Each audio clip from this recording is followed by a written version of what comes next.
तर पहा मुलांनो, आपल्याला इथे एकपद राशी, द्विपद राशी, त्रिपद राशी आणि बहुपद राशी म्हणजे काय हे आपल्याला कळालेलं आहे. आता पुढे पाहूया. तर पहा मुलांनो, इथे आपल्याला काय दिलेलं आहे तर 7x हे दिलेलं आहे आणि त्यामध्ये बघा काय आहे, दिलेली राशी ही कुठली आहे तर ती एकपद राशी आहे. कारण त्यामध्ये काय आहे तर त्यात एकच पद असल्यामुळे त्याला आपण काय म्हणणार आहोत तर त्याला एकपद असे म्हणणार आहोत. एकपद राशी ही आहे. का एकपद राशी आहे? कारण येथे काय दिलेलं आहे, उदाहरण 1 मध्ये फक्त 7x एकच पद दिलं असल्यामुळे आपण ह्याला काय म्हणणार आहोत तर एकपद राशी असे म्हणणार आहोत. म्हणजेच त्याच्यामध्ये एकच पद आहे म्हणून ते काय आहे, एकपद राशी असे आहे. पुढे बघा, पुढचं काय आहे, 5y वजा 7z. आता साहजिकच आहे, आपण इथे काउंट करणार आहोत. पहा 1 आणि 2, तर ह्यामध्ये किती राशी आहे तर दिलेल्या जी काही राशी आहे त्यामध्ये 2 पद आहे म्हणून आपण त्याला काय म्हणणार आहोत तर द्विपद असे म्हणणार आहोत. का बरं? कारण त्यात पदाची जी संख्या आहे ती किती आहे तर त्यात पदाची संख्या 2 असल्यामुळे आपण त्याला काय म्हणणार आहोत तर द्विपद असे म्हणणार आहोत. जसे की आपण बघितलं की 5y वजा 7z. बघा 5y वजा 7z, 5y हे एक पद झालं आणि 7z हे कुठलं झालं तर दुसरं पद झालं. अशा प्रकारे ह्या उदाहरणामध्ये आपल्याला 2 काय दिसत आहे तर पद दिसत आहे म्हणून याला आपण काय म्हणणार आहोत तर द्विपद राशी असे म्हणणार आहोत. आणि बघा तिसरं जे आहे ते काय आहे, 3x चा घन वजा 5x चा वर्ग वजा किती 5. ते देखील आपण काउंट करूया किती आहे. पहा मुलांनो, तर त्यामध्ये 1 2 3 असे काय आलेले आहेत तर 3 असे पद आलेले आहेत. मग साहजिकच आहे, ज्या राशीमध्ये 3 पद येतात त्यालाच काय म्हटलं जातं मुलांनो तर त्यालाच म्हटलं जातं त्रिपद. किंवा यालाच आपण काय म्हणणार आहोत तर दिलेली राशी याला आपण त्रिपद असे म्हणणार आहोत. का? कारण त्याच्यामध्ये किती पद दिलेले आहेत तर त्याच्यामध्ये त्या पदांची जी संख्या आहे ती किती आहे तर 3 एवढी आहे. 3 पदांची संख्या असल्यामुळे आपण त्याला त्रिपद असे म्हणणार आहोत. नेक्स्ट पहा, जे चौथा आहे, चौथं काय आहे तर दिलेली जी राशी आहे ती आता आपण इथे काय करायची आहे ती रीड करायची आहे, वाचायची आहे. ती पहा मुलांनो काय आहे, जी दिलेली राशी आहे ही बहुपद राशी आहे. का बरं बहुपद राशी आहे तर पहा 1 वजा 8a वजा 7a वर्ग वजा 7a घन, 3 पेक्षा जास्त इथे राशी आलेल्या आहे म्हणून याला आपण काय म्हणणार आहोत तर बहुपद असे म्हणणार आहोत. का? कारण याच्यामध्ये किती पद आलेले आहेत तर बहुपद आलेले आहेत. यापेक्षा देखील जास्त पद यामध्ये येऊ शकतात म्हणूनच आपण याला काय म्हणतो तर बहुपद असे म्हणतो.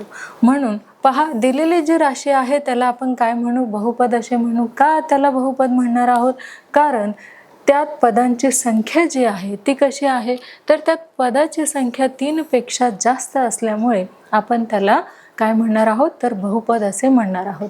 बघा सारणीद्वारे देखील आपण समजून घेतलेलं आहे की एकपद म्हणजेच काय की ज्यामध्ये फक्त एकच संख्या आलेली असते. जसे की आपण इथे बघू 7x हे काय झालेले आहे तर ते एकच पद आल्यामुळे ह्या राशीला आपण काय म्हणणार आहोत तर एक पद म्हणणार आहोत. आणि इथे 2 पद आल्यामुळे या राशीला आपण द्विपद म्हणणार आहोत. बघा 5y वजा 7z 2च पद आहेत म्हणून याला द्विपद असे आपण म्हणणार आहोत. आणि 3x घन वजा 5x वर्ग वजा 11 याच्यामध्ये 3 पद आल्यामुळे याला आपण त्रिपद असे म्हणणार आहोत. पण ज्या राशीमध्ये 3 पेक्षा जास्त पदे येतात त्याला आपण काय म्हणतो तर त्याला आपण बहुपद असे म्हणतो. तर नक्कीच इथे जे काही स्पष्टीकरण दिलेलं आहे आणि सारणीद्वारे देखील तुमच्या लक्षात आलं असेल की एकपद, द्विपद आणि त्रिपद तसेच बहुपद म्हणजे काय हे नक्की तुम्हाला कळालं असेल. तर पुढे पाहूया. तर पहा मुलांनो, इथे काय उदाहरण दिलेलं आहे तर 3 पेरू अधिक 4 पेरू बरोबर काय आहे 3 अधिक 4 पेरू म्हणजेच किती तर 7 पेरू. आणि इथे आपल्याला काय दिलेलं आहे, एक एक्झाम्पल दिलेलं आहे की 3 पेरू अधिक 4 पेरू बरोबर किती मुलांना 3 अधिक 4 बरोबर 7 पेरू. तसेच उदाहरणामध्ये 3x अधिक 4x बरोबर 3 अधिक 4x अधिक बरोबर किती होतात मुलांना तर 7x असे होतात. कारण आपल्याला इथे काय सांगितलेलं आहे 3x आणि 4x सांगितलेलं आहे. मग हे सगळे 3 आणि 4x मिळून किती होतात तर 7x होतात. मग बघा, सजातीय पदांची बेरीज एकाच प्रकारच्या वस्तूंच्या बेरजेप्रमाणे आपण करतो. हे काय आहे तर सजातीय पदे आहेत आणि त्याची जी बेरीज आहे ते आपण कशी करतो तर एकाच प्रकारच्या वस्तूंच्या बेरजेप्रमाणे करतो. बघा, इथे आपल्याला पेरू सांगितलेलं आहे, इथे देखील पेरू सांगितलेलं आहे. हे काय आहे तर सजातीयचं उदाहरण आहे. म्हणून 3 अधिक 4 बरोबर किती मुलांनो तर 3 अधिक 4 बरोबर 7 पेरू. इथे देखील x 3x आणि 4x असं सांगितलेलं आहे. म्हणजे एकच आपल्याला काय दिलेलं आहे वर्ड दिलेला आहे. 3x आणि अधिक 4x मिळून किती होतात तर 7x होतात. तसेच सजातीय पदांची ही जी बेरीज आहे ती कशी होते तर एकाच प्रकारच्या वस्तूंच्या बेरजेप्रमाणे आपल्याला ही बेरीज करता येते. तर पहा मुलांना, आपण एकपद जी राशी आहे त्याची बेरीज आपण बघितली होती. एकपद राशी म्हणजेच काय आपण बघितलेलं की 2 पेरू अधिक 3 पेरू. हे काय झालेलं मुलांना, एकपद म्हणजेच एका राशीची बेरीज आपण बघितलेली तर किती होतात 5 पेरू. म्हणजे बघा, इथे पेरू आहे, इथे पेरू आहे, असं नाहीये की इथे सफरचंद आहे आणि इथे काय आहे पेरू आहे. तर एकच काय आहे फ्रूट आहे. म्हणून 2 अधिक 3 बरोबर 5 पेरू हे आपण एकपद जे आहे एकपद राशीची बेरीज आपण करून घेतलेली होती. आता आपल्याला इथे द्विपद राशींची बेरीज करायला सांगितलेली आहे, ती देखील आपण करणार आहोत. तर पहा मुलांनो, जे आपलं पुढचं उदाहरण आहे ते काय आहे, सजातीय पदांची बेरीज करताना त्या पदांच्या सहगुणकांची बेरीज करून त्यापुढे चल असे लिहितात. तर पाहूया, आधी आपण आडवी मांडणी आणि उभी मांडणी अशा 2 प्रकारामध्ये काय करणार आहोत. बैजिक राशी जी आहे त्याची मांडणी आपण करून घेणार आहोत. तर बघा, उदाहरण आपल्याला काय दिलेलं आहे, बेरीज करा असं सांगितलेलं आहे आणि हे बैजिक राशीचं उदाहरण आहे. काय आहे पहा, तर ते आहे 9x वर्ग y वर्ग आणि वजा 7xy तसेच 3x वर्ग y वर्ग अधिक 4xy. हे काय आहे तर आपल्याला एक उदाहरण दिलेलं आहे, एक एक्झाम्पल दिलेलं आहे. त्याआधी आपल्याला आडव्या मांडणीने सोडवायचं आहे. तर ते बघा कसं आहे, तर 9x वर्ग y वर्ग वजा 7xy आणि कंस पूर्ण, त्यानंतर अधिक, आता आपण इथपासून काय केलेलं आहे याची मांडणी केलेली आहे. पहा, 3x वर्ग y वर्ग अधिक 4xy आपण ते घेतलेले आहेत. त्यानंतर 9x वर्ग y वर्ग वजा 7xy अधिक 3x वर्ग y वर्ग अधिक 4xy ही जी राशी आहे ती आपण इथे मांडून घेतलेली आहे. त्यानंतर पहा, 9x वर्ग y वर्ग अधिक 3x वर्ग y वर्ग अधिक काय येणार आहे तर वजा 7xy अधिक 4xy. त्यानंतर बघा, उत्तर आपलं काय आलेलं आहे तर 12x वर्ग y वर्ग वजा 3xy. हे आपल्याला आडव्या मांडणीमध्ये काय आलेलं आहे त्याची पदं आपण काढलेली आहेत. त्यानंतर बघा, आपण उभी मांडणी देखील करून घेतलेली आहे. तर ती कशी केली आहे बघा, 9x वर्ग y वर्ग वजा 7xy त्यानंतर अधिक 3x वर्ग y वर्ग अधिक 4xy. आता याची उभी आपल्याला काय करायची आहे तर बेरीज करायची आहे, म्हणून आपण इथे बेरीजचं चिन्ह दिलेलं आहे. आता पहा, y x आणि 7 मधून 4 गेले 3. त्यानंतर वजा आणि अधिक हे 2 पैकी आपल्याला काय करायचं आहे, जिथे वजा आणि अधिक आलेलं असेल तिथे वजाचं चिन्ह आपल्याला घ्यावं लागतं, म्हणून आपण घेतलं वजा. आणि बघा, y वर्ग x वर्ग 9 आणि 3 किती मुलांना तर 9 आणि 3 12. मग आपलं उत्तर बघा इथे काय आलेलं आहे तर 12x वर्ग y वर्ग वजा 3xy. हे आपलं उभ्या मांडणीमध्ये देखील सेम काय आलेलं आहे उत्तर आलेलं आहे आणि आडव्या मांडणीमध्ये देखील तेच उत्तर आलेलं आहे. ही देखील मांडणी कशी आहे, इझी आहे आणि हे देखील सोपी आहे. तुम्ही उभ्या मांडणीमध्ये सुद्धा बेरीज करू शकता, आडव्या मांडणीमध्ये देखील बेरीज करू शकता. कशाची तर हे द्विपद आहे, द्विपदाची आपण आडव्या मांडणीमध्ये किंवा उभ्या मांडणीमध्ये बेरीज करू शकतो.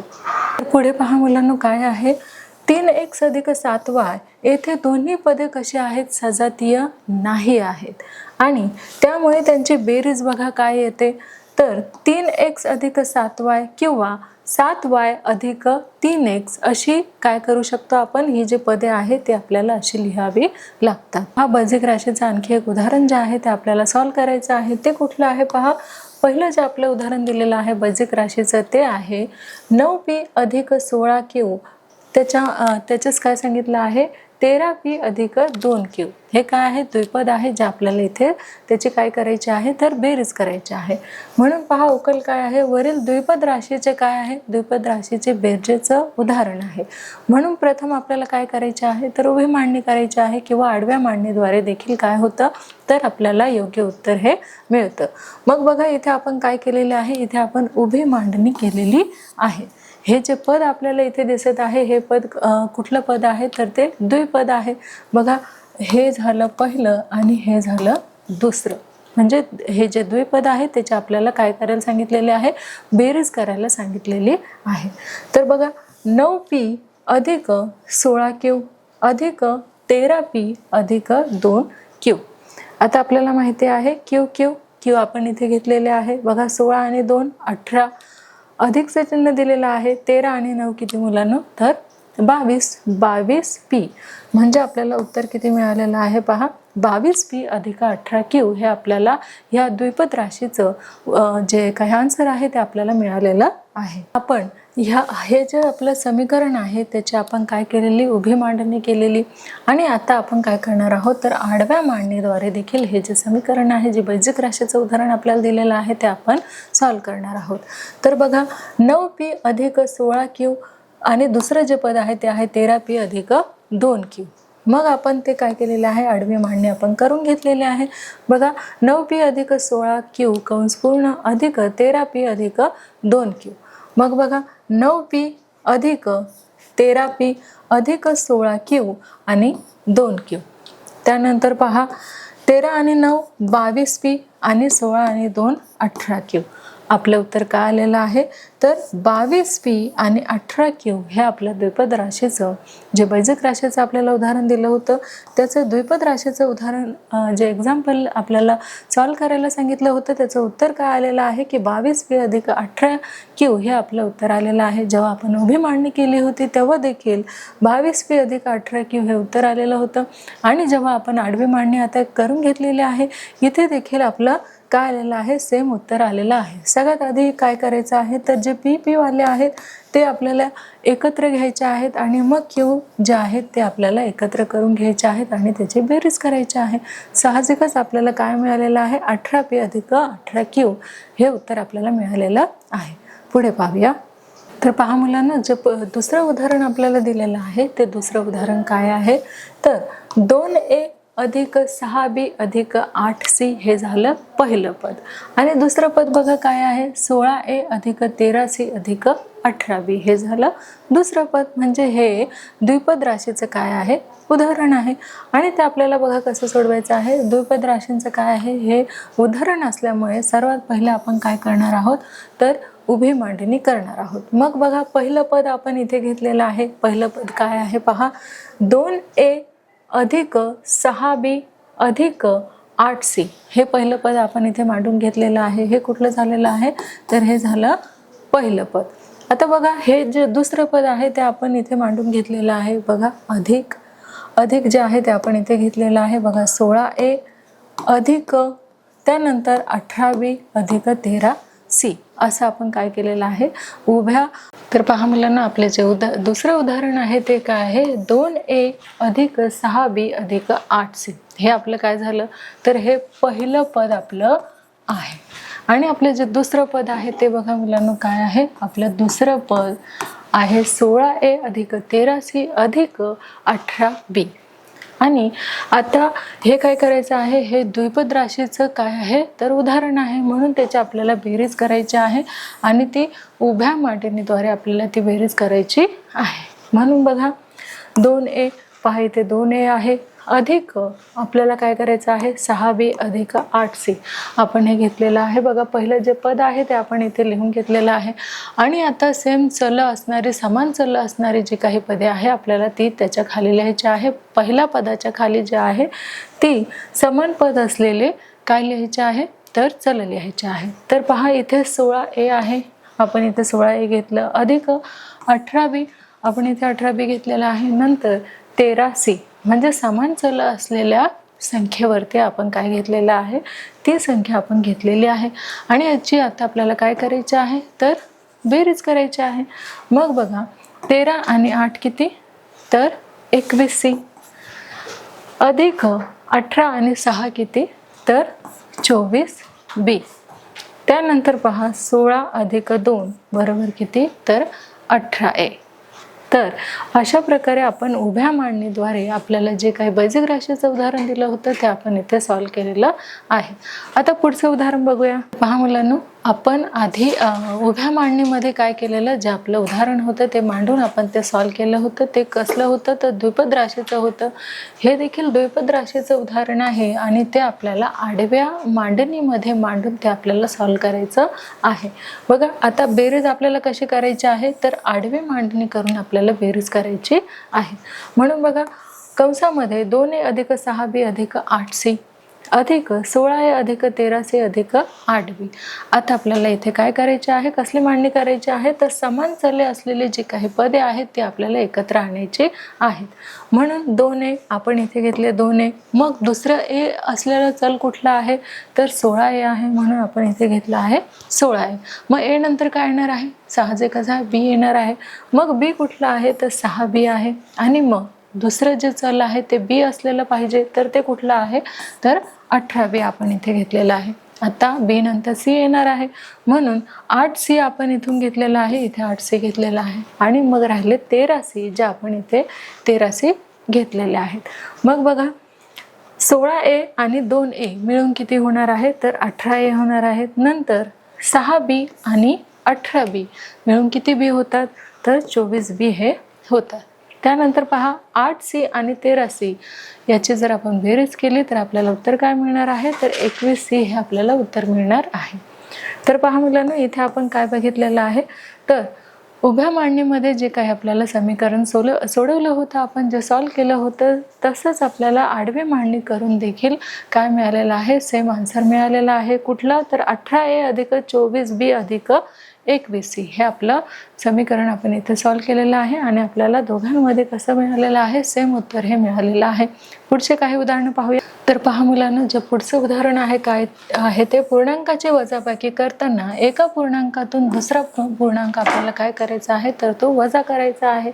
म्हणजेच पहिल्या पूर्णांकात दुसऱ्या पूर्णांकाची विरुद्ध संख्या आपल्याला काय करायची आहे, मिळवायचे आहे, ॲड करायचे आहे. हे आपण काय करायचं केलेलं आहे, तर अभ्यासलेलं आहे. म्हणजे समान चल ज्यांचे असेल, ज्या संख्यांचे असेल, ते चल आपण काय केलेले आहेत, एकत्र आणलेले आहेत. ते ॲड करून आपण काय केलेलं आहे, त्याचा आन्सर काढलेलं आहे. पहा मुलांना, आणखी एक उदाहरण आहे जे आपल्याला सॉल्व्ह करायचं आहे. बघा, पहिल्या राशीतून दुसरी राशी जी आहे ते आपल्याला वजा करायची आहे. आधी आपण काय केलेलं, तर बेरीज केली होती. पहिली राशी आणि दुसरी राशी ही दोन पदं जे असलेले जे राशी आहे ते आपण काय केलेले, तिचं आपण ॲडिशन केलेले, तिची आपण बेरीज केलेली. पण आता आपल्याला काय करायचं आहे, पहिल्या राशीतून दुसरी राशी जी आहे ते आपल्याला वजा करायची आहे. आता ती वजा कशी होणार, तर पहा, जे आपल्याला उदाहरण दिलेलं आहे ते काय आहे, हे पहिलं पद आहे आणि हे जे आहे ते आपलं दुसरं पद आहे. आणि आपल्याला पहिल्या पदातून दुसरं पद जे आहे ते काय करायचं आहे, वजा करायचं आहे. म्हणून 16x अधिक 23y अधिक 12z आणि जे दुसरं आपलं पद आहे ते बघा काय आहे, 9x वजा 27y अधिक 14z. आता इथे दोन पद आपल्याला दिलेले आहेत. तर पहिल्या पदातून आपल्याला दुसरं पद जे आहे ते कसं करायचं आहे, मायनस करायचं आहे, वजा करायचं आहे. म्हणून आडवी मांडणी आधी आपल्याला करून घ्यायची आहे. बेरीजमध्ये देखील दोन मांडणी आहेत. एक उभी मांडण्याद्वारे सुद्धा आपण काय केलेलं आहे, जे दिलेलं एक्झाम्पल आहे ते आपण सॉल्व्ह केलेलं आहे. आणि आडव्या मांडणीद्वारे, उभ्या मांडणीद्वारे देखील आपण काय केलेलं आहे, एक्झाम्पल सॉल्व्ह केलेलं आहे. तसंच वजाबाकी करताना देखील आपण काय करणार आहोत, आडव्या मांडणीच्या माध्यमातून देखील उदाहरण आपण समजून घेणार आहोत. आणि उभ्या मांडणीच्या उभी मांडणी जी आहे ती करून देखील आपण काय करणार आहोत, तर एक्झाम्पल समजून घेणार आहोत. म्हणून बघा, आता इथे आपल्याला काय करायचे आहे, तर आडवी मांडणी करायची आहे. आणि जे दिलेले दोन पदं आहेत ती पदे आधी आपल्याला मांडून घ्यायची आहेत. म्हणून बघा, 16x अधिक 23y अधिक 12z हे झालं पहिलं पद जे आपण इथे घेतलेलं आहे. आणि आपल्याला काय करायला सांगितलेलं आहे, वजा करायला सांगितलेलं आहे, म्हणून वजाचं चिन्ह आपण घेतलेलं आहे. त्यानंतर पहा, जे दुसरं पद आहे, हे बघा, हे आहे दुसरं पद जे आपण इथे घेतलेलं आहे, 9x वजा 27y अधिक 14z. दुसरं पद देखील आपण इथे लिहून घेतलेलं आहे. मग आता पहा, आपल्याला काय करायचं आहे, 16x अधिक 23y अधिक 12z वजा 9x अधिक 27y वजा 14z हे आपण घेतलेलं आहे। त्यानंतर 16x वजा 9x। आता इथे देखील आपल्याला सेम प्रोसेस करायची आहे, कुठली की समान चल असलेली जी काही संख्या आहे ते आपल्याला एकत्र आणायची आहे। म्हणून बघा 16x वजा 9x अधिक 23y अधिक 27y अधिक 12z वजा 14z।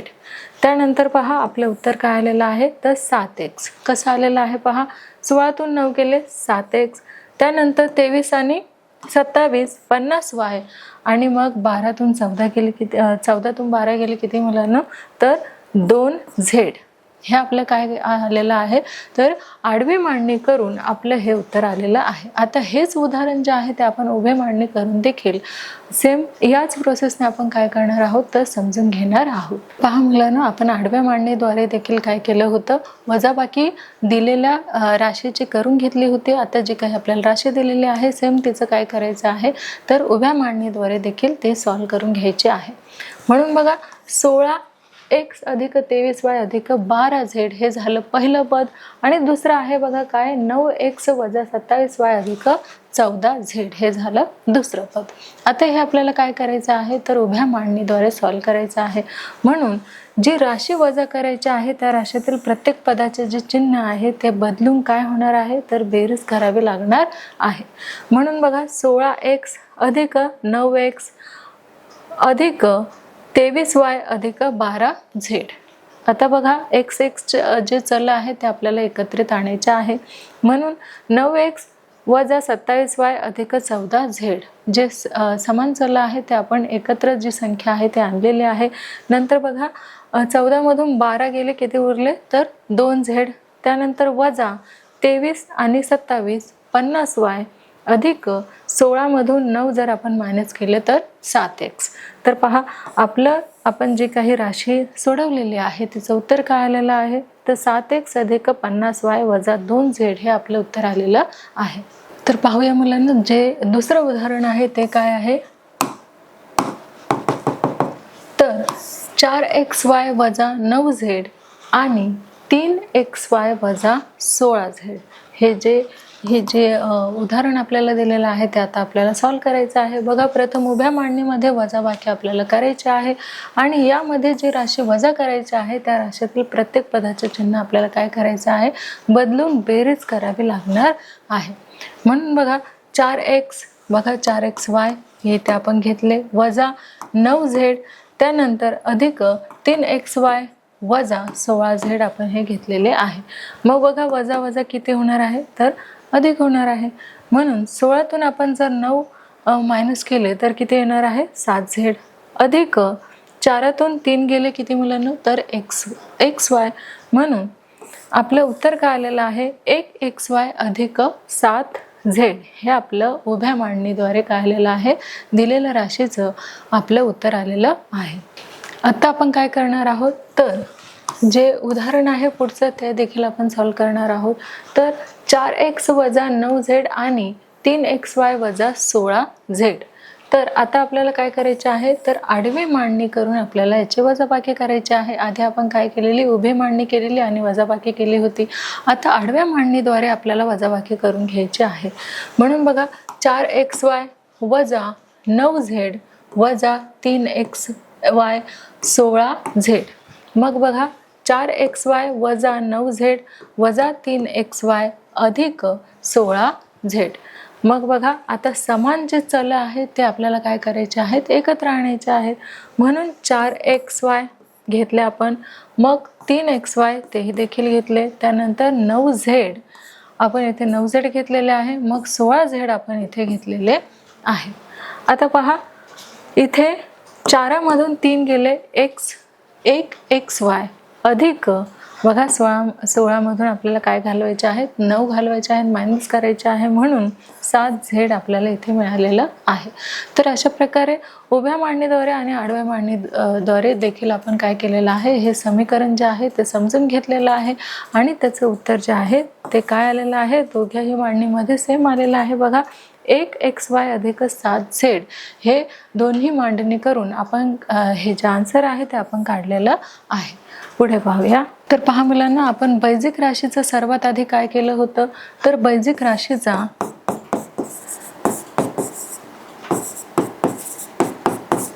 राशीचा आधी आपण काय केलेलं, तर बेरीज करून घेतली होती. म्हणजे सर्वात पहिली प्रोसेस जी आहे ती बैजिक राशीची आपण काय केलेली, तर ती बेरीज केलेली. आणि दुसरं आपण काय केलेलं, तर दुसरं म्हणजे बैजिक राशीचं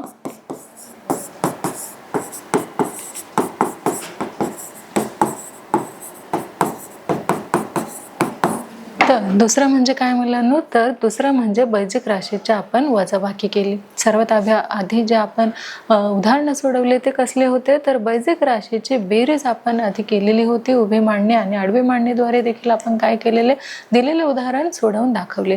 त्यानंतर बैजिक राशीची जी वजाबाकी आहे त्यामध्येही आपण काही उदाहरणे जे आहेत ते आडव्या आणि उभ्या मांडणीद्वारे काय केलेले आहे, जे द्विपद राशी आपल्याला दिली होती, जे उदाहरण आपल्याला दिले होते ते आपण उभ्या आणि आडव्या मांडणीद्वारे आपण काय केलेलं आहे, बैजिक राशीचं वजाबाकी करून घेतलेले आहे.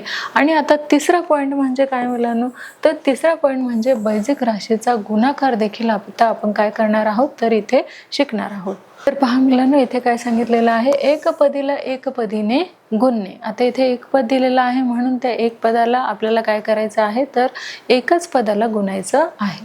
म्हणून बघा उदाहरण काय दिलेलं आहे की 2x अधिक 12y. आता 12ने आपल्याला 3ला गुणायचं आहे.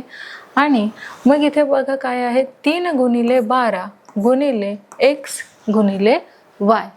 आता इथे बघा 12 त्रिक किती, तर 36. आणि आपलं उत्तर काय येणार आहे, तर 36xy हे आपलं उत्तर येणार आहे. ही आपली काय झालेली आहे, तर ही आपली आडवी मांडणी झालेली आहे. आणि आपण दिलेलं जे एक्झाम्पल आहे ते आपण इथे सॉल्व केलेलं आहे. म्हणजेच दिलेलं पद कुठलं आहे, तर एक पद आहे आणि त्या एका पदाला आपण एका पदानेच गुणलेलं आहे. म्हणून 12 त्रिक किती मुलांनो, तर 36xy हे आपलं उत्तर आलेलं आहे. पुढे बघा उदाहरण काय दिलेलं आहे, तर वजा 12x गुणिले 3y वर्ग हे आपल्याला उदाहरण दिलेलं आहे. आता ते आपल्याला काय करायचं आहे, वजा आहे म्हणून वजाचं चिन्ह आपण घेतलेलं आहे. वजा 12 गुणिले 3 गुणिले x गुणिले y वर्ग सांगितलेला आहे. म्हणजे y काय आहे, तर 2 वेळा आहे म्हणून y गुणिले y. मग इथे बघा 12 त्रिक किती मुलांनो, तर 36. 12 त्रिक 36 वजाचं चिन्ह आहे म्हणून आपण इथे काय दिलेलं आहे, वजाचं साइन दिलेलं आहे. म्हणून वजा 36xy वर्ग हे आपलं उत्तर आलेलं आहे. तर पहा, 2 एकपदींचा गुणाकार करताना सर्वप्रथम आपल्याला काय करायचं आहे, तर सहगुणकांची जी चिन्हे आहे ती लक्षात घेऊन आपल्याला गुणाकार करायचा आहे. नंतर चलांचा गुणाकार करायचा आहे. आता यामध्ये आधी आपल्याला संख्याचा गुणाकार करायचा आहे आणि त्यानंतर आपल्याला चलांचा देखील गुणाकार करून आपल्याला उत्तर जे आहे ते मिळवायचं आहे.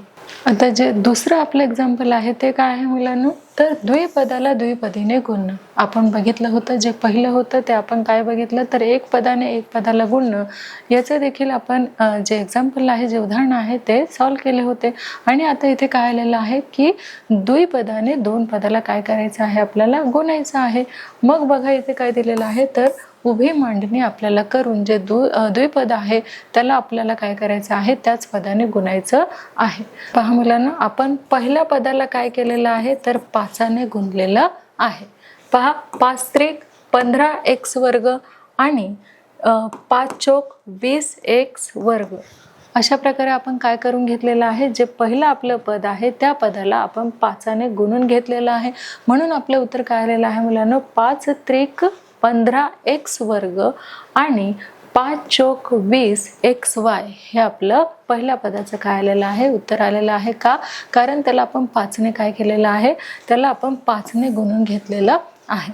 दुसरं बघा, अधिक 21xy अधिक 28y वर्ग. 7ने आता आपण काय केलेलं आहे, तर 5ला आणि 7ला कशाने गुणलेलं आहे, तर त्याला आपण 7ने गुणलेलं आहे. म्हणून काय आलेलं आहे बघा, 7 म्हणून पहा मुलांनो, अधिक 21xy अधिक 28y वर्ग काय केलेलं आहे, आपण 7ने गुणून घेतलेलं आहे. त्यानंतर पहा 15x अधिक 41 अधिक 28y वर्ग हे आपलं काय आलेलं आहे तर समीकरण आलेलं आहे। तर पुढचं बघा काय आहे मुलांना, आपण आडवी मांडणी आता द्विपदाने गुणून जे काही आपल्याला उदाहरण दिलेलं आहे ते द्विपदाला आपल्याला गुणून काय करायचं आहे तर आपल्याला जे आन्सर आहे ते काढायचं आहे। म्हणून इथे काय सांगितलेलं आहे 3x अधिक 4y कंस पूर्ण, दुसऱ्या कंसात आहे 5x अधिक 7y। मग इथे आपण काय केलेलं आहे तर 3x अधिक कंसामध्ये 5x अधिक 7y अधिक 4y अधिक 5x अधिक 7y। आता हे झालं आपलं पहिलं समीकरण। दुसरं बघा काय आहे तर 3x अधिक 5x अधिक 3x अधिक गुणिले 7y अधिक 4y गुणिले 5x अधिक 4y अधिक गुणिले 7y। मग बघा किती झालेलं आहे तर 5 त्रिक 15x वर्ग झालेला आहे, 7 त्रिक 21xy झालेला आहे, त्यानंतर 4 पंचे 20xy झालेला आहे आणि मग 4 7 28y वर्ग। का y वर्ग? कारण इथे y आलेला आहे, इथे y आलेला आहे म्हणून 28y वर्ग। त्यानंतर 15x वर्ग अधिक बघा 20 आणि 21 किती तर 41xy अधिक 28y वर्ग असं आपलं काय आलेलं आहे आन्सर आलेलं आहे। मग पुढे पाहूया मुलांना, द्विपदाने गुणन। मग ते कसे केलेलं आहे आपण, उदाहरणार्थ एका आयताकृती शेताची जी लांबी आहे ती किती आहे तर 2x अधिक 7 मीटर व जी रुंदी आहे ती आहे x अधिक 2 मीटर। एवढी काय आहे तर एका शेताची जी लांबी आहे ती आपल्याला सांगितलेली आहे किती 2x अधिक 7 मीटर व रुंदी जी आहे ती x अधिक 2 मीटर एवढी एका शेताची काय आहे तर लांबी व रुंदी आहे। तर शेताचे क्षेत्रफळ आपल्याला काढायचे आहे। मग ते आपण कसे काढणार आहोत बघा, आयताकृती शेताचे जे क्षेत्रफळ आहे त्याचं जे सूत्र आहे ते काय आहे तर लांबी गुणिले रुंदी हे त्याचं सूत्र आहे। म्हणून आपण इथे काय करणार आहोत 2x अधिक 7 गुणिले x अधिक 2 आपण इथे घेतलेले आहे। त्यानंतर बघा 2x कंसामध्ये x वजा x अधिक 2 काय केलेलं आहे आपण बघा 2x इथे घेतलेले आहे कंसामध्ये x अधिक 2 अधिक 7 कंसामध्ये x अधिक 2 आपण इथे घेतलेले आहे। त्यानंतर बघा 2x वर्ग अधिक 11 अधिक 11x अधिक 14, 7 दूने किती मुलांनो तर 14। मग आयताकृती क्षेत्राचे जे क्षेत्रफळ आहे ते किती आहे 2x वर्ग अधिक 11x अधिक 14 मीटर वर्ग एवढं काय आहे तर दिलेल्या शेतीचे क्षेत्रफळ आहे। बघा इथे आपल्याला एक उदाहरण दिलेलं आहे ते आहे 16xy गुणिले 18xy। हे जे उदाहरण आहे ते आपल्याला सॉल्व करायचं आहे। हा जो गुणाकार आहे त्याला काय म्हणतात तर त्याला एकपदीला एकपदीने गुणणे। का? कारण इथे काय आहे तर एकच पद दिलेलं आहे आणि त्याच पदाने आपल्याला काय करायचं आहे दुसऱ्या पदाला गुणायचं आहे। म्हणून बघा 16xy गुणिले 18xy। आता आपल्याला काय करायचं आहे त्याची जी चल आहे तिला वेगळं गुणायचं आहे आणि संख्याला देखील वेगळं गुणायचं आहे। म्हणून 16 गुणिले 18 बरोबर x गुणिले x y गुणिले y। आता इथे x बघा किती आलेला आहे हा x आणि हे x झाले 2x म्हणून 1 आणि 2 आपण घेतलं। त्यानंतर पहा y इथे देखील y गुणिले y अशा 2 वेळा y आलेला आहे। म्हणून आता 16 गुणिले 18 आपल्याला करायचे आहे। किती होतात मुलांना तर 228 288 एवढे होतात। म्हणून इथे काय घेतलेलं आहे आपण x गुणिले x किती होतात तर x वर्ग होतो आणि y गुणिले y किती होतात तर y वर्ग असा होतो। म्हणून 18 गुणिले 16 बरोबर किती मुलांनो तर 288 x वर्ग आणि y वर्ग। तर पुढे पाहूया मुलांनो, बघा दुसरं जे आपल्याला एक्झाम्पल दिलेलं आहे ते काय आहे तर एका आयताची जी लांबी आहे ती काय आहे कंसामध्ये 8x अधिक 5 आणि सेंटीमीटर व रुंदी किती आहे तर 5x अधिक 3 सेंटीमीटर आहे। तर त्या आयताचे आपल्याला काय काढायचे आहे तर क्षेत्रफळ काढायचे आहे। आणि बघा उत्तर काय आहे आयताचे क्षेत्रफळ बरोबर काय आहे तर सूत्र आपलं आहे लांबी गुणिले रुंदी। हे आपलं काय आहे तर सूत्र आहे। त्यानंतर बघा आपल्याला लांबी किती सांगितलेली आहे 8x अधिक 5 आपण घेतलेले आहे 8x अधिक 5 गुणिले आपल्याला रुंदी किती सांगितलेली आहे तर रुंदी सांगितलेली आहे 5x अधिक 3 बघा आपण ते देखील घेतलेले आहे 5x अधिक 3 नंतर बघा 8x गुणिले 5x अधिक 3 ते आपण घेतले अधिक 5 गुणिले 5x अधिक 3 आपण इथे घेतलेले आहेत मग बघा 8 पंचे 40 x वर्ग अधिक 49 x अधिक किती मुलांनो तर 15 5 त्रिक किती होतात तर 15 होतात म्हणून आयताचे जे क्षेत्रफळ आहे ते किती आलेलं आहे तर 40x वर्ग अधिक 49x अधिक 15 सेंटीमीटर वर्ग एवढ्या काय आलेलं आहे तर आयताचे क्षेत्रफळ आलेले आहे किती मुलांनो 40x वर्ग अधिक 49x अधिक 15 हे काय आहे आपल्याला विचारलेल्या आयताचे क्षेत्रफळ हे आहे